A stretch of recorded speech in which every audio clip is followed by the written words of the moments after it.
Чем ваша приманка привлекает рыбу? Думали об этом? Есть очень странная вещь. Представьте, рыбак часто меняет приманки, нервно крутит катушку, но редко, очень редко меняет движение. Мы покупаем форму, мы спорим о цветах, с пеной на губах обсуждаем вес, лапки, усики, хвостики, глазки. Но рыба-то видит не это, совсем не это. Она видит поведение приманки.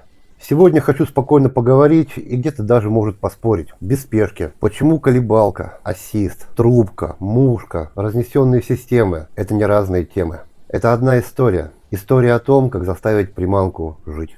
Я много лет ловлю рыбу, хотя в комментариях говорят, что я на рыбалке-то не был. Я прошел через это. Как и вы, я когда-то думал, что форма решает все. Изгиб решает, металл, сплав, цвет металла, плотность. А потом с годами начинаешь замечать странные вещи. Одна блесна, даже сделана грубо, тупо, ловит годами. Другая красивая, молчит. И тут начинает доходить, что дело не в красоте, дело в характере. Я бы сказал больше, дело в возможностях блесны, в возможностях управлять ее поведением. И неважно, блесна это мушка, либо разнесенная система, либо муха-блесна с ассистом. Совершенно неважно. Есть проблемы, которые все чувствуют. Когда не клюет, мы делаем одно и то же. Мы начинаем менять приманки. Мы где-то копируем спортсменов. Мы думаем, что каждая приманка предназначена под те или иные условия. Мы смотрим на их переборы приманок, как они ловят, как они таскают рыбу одну за одной. Но почти никто не задает себе вопрос, а что она сейчас делает в воде? Ты лично понимаешь, как она себя ведет сейчас? На быстрой проводке, на медленной, поперек течения, цепляясь за дно, либо когда идет и бьется боками об траву. Вряд ли. Мы все знаем, как наша приманка выглядит. А как она себя ведет в воде, подумай. Есть только три вещи, которые чаще всего убивают нашу приманку. Постоянная проводка, неважно с какой скоростью, главное, что он постоянная, равномерная. Крючок, который мешает игре приманки, либо он асимметричен. И течение, которое ломает ритм. В 8 случаях из 10 приманка неплохая, она просто мертвая. Мертвая из-за наших с тобой ошибок, которые мы совершаем изо дня в день, из года в год. Поведение той или иной приманки – это никакая не магия. Это частота, амплитуда, пауза и момент срыва. Момент срыва со стабильной игры. И лишь когда приманка перестает быть идеальной, только тогда она становится живой. Подумайте об этом. Рыба реагирует на сбой, на слабость, на потерю контроля. Она как стервятник ждет ошибки в поведении вашей блесны. Ну давайте построим лестницу от колебла, от обычного железа к простой примитивной мушке, которую знают 300-500 лет. Давай посмотрим, как к этому я пришел, как к этому пришли другие люди, которые успешно ловят. Без философии, без понтов, без всякого бла-бла-бла. Просто факты. Классические колебалки, что это? Как правило, большое тело. Как правило, охота за настоящим хищником. Понятный ритм, свет, блеск, мерцание, широкое движение. Они учат нас главному ритму. Классика – это не старость. Классика – это поведение, к которому мы привыкли. Но они умирают на равномерной проводке. Они умирают на больших глубинах. Колебло не любит дисциплину. Она любит дыхание, поведение и, самое главное, нарушение правил. Трубки.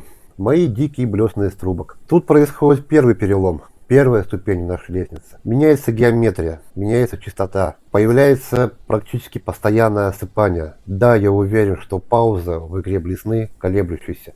Это очень важный момент. И самое главное, трубка никогда не уходит в штопор. А причина просто простая. Трубка имеет отверстие внутри, простейшая геометрия. И поток воды при проводке ее просто тупо, примитивно стабилизирует. И она никогда не уходит в штопор. Идея та же, колебло, но другой характер. Трубка ближе к добыче, легче раздражает, и рыба теряет осторожность. И делая трубки, я понял одно. Форма – это лишь способ получить нужное поведение. И все. Все лежало на поверхности. Ассист. Тихая революция прошлого века. Наверное, самый недооцененный момент среди спиннингистов, которые выросли в средней полосе. Теперь крючок перестает быть просто хвостиком на веревочке. Он становится своеобразным маятником. Он меняет момент удара, характер удара, точку атаки. Он меняет то, как приманка срывается, как планирует. Ассист привлекает и тормозит одновременно. Иногда ассист меняет игру сильнее, чем сами изгибы приманки. Невероятно, но факт. Разнесенные системы. Еще одна ступень. Ты перестаешь заставлять тело делать все. Ты просто разделяешь роли. Приманка живет, крючок работает, мушка на крючке привлекает. Система становится гибкой. Ты уже управляешь не формой, не думаешь о геометрии. Ты управляешь поведением, даешь ей свободу. И вот на этом принципе у меня построены как раз таки муха-приманки. И вот это самое любимое. А теперь сделаем шаг к мушкам. Казалось бы, нахлыстовая приманка. Но нет, парни, нет.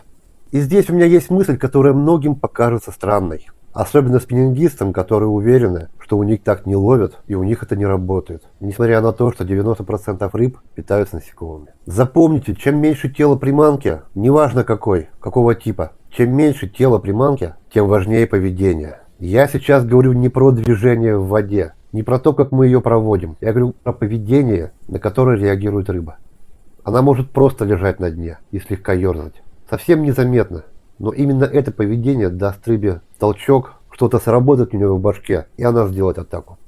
Мушка – это крайняя точка нашей лестницы. Минимум массы, максимум жизни. Это не другая рыбалка, это не про нахлыст. Это логическое продолжение всего того, о чем я сегодня вам говорю. Когда ты отсекаешь лишнее, остается только движение. Чтобы создать скульптуру из камня, нам нужно лишь отсечь лишнее. Есть 3 переключателя, которые сильнее любой приманки, любой идеи, заложенной в нее. Проводка, проводка в натяжку, равномерная проводка. Пауза, пауза как первейший фактор в калибле. Первейший фактор во всех приманках. И разнесение, отделение крючка от тела. Тянешь в натяжку, крутишь ручку, не давишь на педали, ты убил приманку.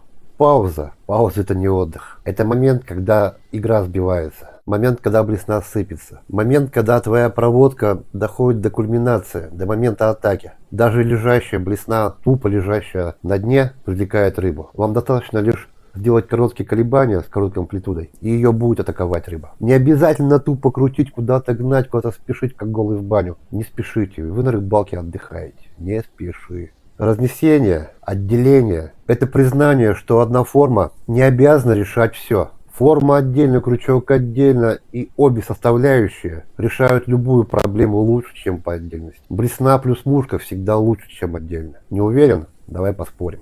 Все эти моменты, паузы, разнесения, попытки анализировать – это уже взрослая рыбалка. Это не просто кидай-крути. Это про то, куда кидать, как крутить, когда, зачем. Да в конце концов задай себе вопрос. Почему ты крутишь именно так? Почему ты бросаешь именно в ту точку, а не в другую? Нет, не потому что не получилось. Не потому что не попал туда, куда хотел. А зачем ты это делаешь? Какая у тебя цель, какая у тебя задача? Подумай об этом. Если ваша колебалка на ускорение уходит в штопор, это не брак, это сигнал. Сигнал, который должен вас заставить задуматься. Может, блесна не та, может, условия не те, а может, вообще лучше поставить нимфу на отводном. Если приманка падает камнем на дно, она не живет. На топор вы рыбу не поймаете. Если поклевки идут, реализации нет, но вывод один, система собрана неверно. Но в какой-то момент каждый из нас перестает задавать себе вопрос, а какую блесну, какую приманку поставить. И когда ты начинаешь спрашивать себя, какое поведение мне необходимо создать, чтобы вот эти заразы в воде среагировали, вот тогда все, вот тогда поднялся по этой лестнице, и тогда ты красавчик, и ты начинаешь ловить. И вот здесь появляется такой инженерный вопрос. А можно ли сделать форму, которая не разваливает нашу игру на ускорение в быстром потоке, не ломается на резком изменении скорости проводки и не уходит в штопор? И более того, способна сохранять характер и поведение на паузе. То есть можно ли создать блесну, приманку, которая прощает все ошибки начинающим, и не только. И главное, сохраняет поведение. Я долго с этим возился, наблюдал, пилил, гнул. И в какой-то момент мне приснилась трубка. Появилась идея формы, которую я сразу же, пока не забыл, реализовал. Трубка ведет себя как линия, а не как плоскость. Не спорит с течением, не ломается на ускорении, не штопорит. Сохраняет осыпание. И в следующем ролике я подробно вам покажу Snake Line, серию блесны змея. И покажу ее не как блесну, а как попытку ответить на вопрос, почему. Почему он так себя ведет. Почему эта трубка работает как поппер. Да, ребята, это топ-вотер, который сводит с ума рыбу.